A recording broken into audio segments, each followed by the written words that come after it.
Welcome to a new week on Tesla Shorts Time Daily, episode 442. It's April 20th, 2026, and I'm Patrick in Vancouver. Let's see what the new week has in store for Tesla. Full self-driving is now live on Teslas in Europe, with first-hand test drives starting to surface. Tesla has started offering autonomous taxi rides in Dallas and Houston. The network is still very small, according to early reports. You might have to hunt around for one of the first two vehicles in service. A passenger recently said his robo-taxi missed a turn and tried to pull over in an unsafe spot on the highway. Incidents like this illustrate the edge cases the system still encounters in real traffic. Morgan Stanley called the move tangible progress ahead of earnings. That stands out because the firm has often been skeptical on timelines. This feels like the clearest real-world validation Tesla can point to right now. Even though it is limited and gradual, it shows the shift from promises to actual rides. While the autonomy story is moving in Texas, it is also crossing the Atlantic. Full self-driving is now operating in Europe. A journalist from The Independent has shared their direct drive experience. This marks Tesla's first big push into a market with very different regulatory expectations. Road rules and driving cultures vary significantly from those in North America. It is a live test of whether the vision-only approach travels as well as the company hopes. The technology will face varied infrastructure and driver behaviors that North American data may not have prepared it for. Success here could dramatically expand the addressable market for Tesla's autonomy features. It will be instructive to watch how the fleet learning loop adapts to these new conditions. Speaking of putting hardware in new real-world situations, Tesla is sending its humanoid Optimus robot to the finish line of the Boston Marathon. This is instead of keeping it confined to controlled demonstrations. The appearance is meant to build public familiarity with humanoid robots. It moves the technology beyond factories or warehouses into spaces where regular people gather. Early signals like this suggest how Tesla wants to introduce the robots to everyday life. Public reactions at a major event like the Boston Marathon could inform future rollout strategies. It adds a human interest element to robotics ambitions that often feel abstract. That public debut ties nicely into something we are calling first principles this week. Most conversation around Optimus treats the software and AI as the only real challenge. The physics of efficient actuators, power density, and heat dissipation in a human-shaped body may actually be the tighter constraint. Early prototypes show high energy use even for basic movements. The gap is not just compute, it is lightweight, durable actuation that can run for hours without excessive cooling or battery mass. Human workers bring unmatched adaptability that current machines still only approximate. As someone with a science background, one sees this as the engineering reality check that often gets overlooked. Tesla's approach draws on the same playbook it used for batteries and cars. That means vertical integration of motors, gearboxes, and power electronics combined with massive real-world data from deployed units. If the physics and economics work, Optimus could ultimately dwarf the vehicle business. If the constraints prove harder than assumed, it remains a long-term research and development project. From robots that might one day work beside us, let us come back to the cars people are buying today. Ford CEO Jim Farley said he test drove a Xiaomi EV instead of a Tesla. He felt Tesla does not have an updated vehicle right now.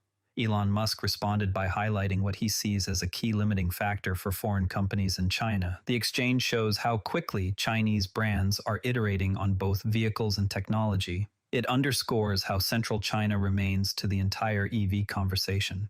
Traditional North American executives are now openly using these brands as benchmarks. For Tesla, this intensifies the need to keep product cycles competitive. The competitive landscape is clearly shifting in real time.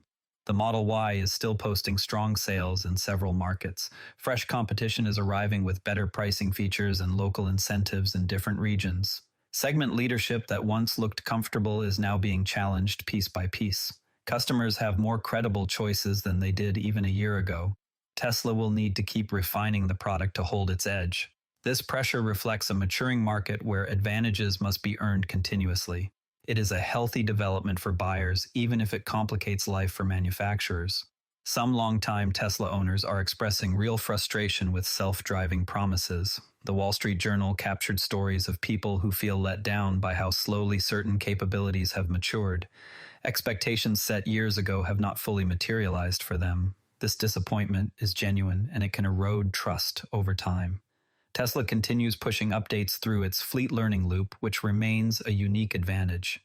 Still, these owner experiences highlight the human friction that exists alongside the technical progress. The concerns are legitimate and deserve to be taken seriously as regulatory and adoption decisions loom. Tesla is positioned with more real-world miles than anyone else, but delivery on timelines will ultimately matter most. That frustration sits right beside the earnings picture coming up in 2 days. Tesla reports earnings on April 22nd. Analysts are flagging margin pressure from slower deliveries. Conversation on X is split between robotaxi and Optimus excitement and near-term realities like inventory and pricing. The report will reveal how the company balances current margins against heavy investment in autonomy and robotics. It is a moment where investors will weigh immediate financial health against longer-term bets. The nuance in this earnings cycle feels different from previous quarters. While we wait for those numbers, the competitive discounting wars are heating up. One rival brand is using substantial discounts to target current Tesla owners. These are people who already understand electric vehicles and might switch for the right price. It reflects a maturing market where brand and technology advantages face aggressive pricing pressure. Legacy leads are no longer automatic in this environment. Customers could benefit from better deals as companies fight for market share. Tesla will likely need to respond with its own product refreshes or pricing discipline. And if that was not enough noise, there is one more story that feels pretty off-brand. Elon Musk has publicly scorned shady tax loopholes. Reuters reports that offshore tax strategies likely saved Tesla hundreds of millions. The story examines the gap between those public statements and standard global corporate tax practices. Even disruptive companies must navigate the real rules of international business. It is a reminder that consistency can be difficult in complex operational environments. For Tesla's business environment, this adds nuance to how the company is perceived. Before we go, keep an eye on how sentiment shifts tomorrow as we draw closer to the earnings release on Wednesday. That's your Tesla news for today. TSLA closed at $400.62, down 47 cents, 0.1%. If you found this useful, a rating or review on Apple Podcasts or Spotify really helps new listeners find the show. You can also find us on X at Tesla Shorts Time. I'm Patrick in Vancouver. Thanks for listening, and I will see you tomorrow. This podcast is curated by Patrick, but generated using AI voice synthesis of my voice using ElevenLabs.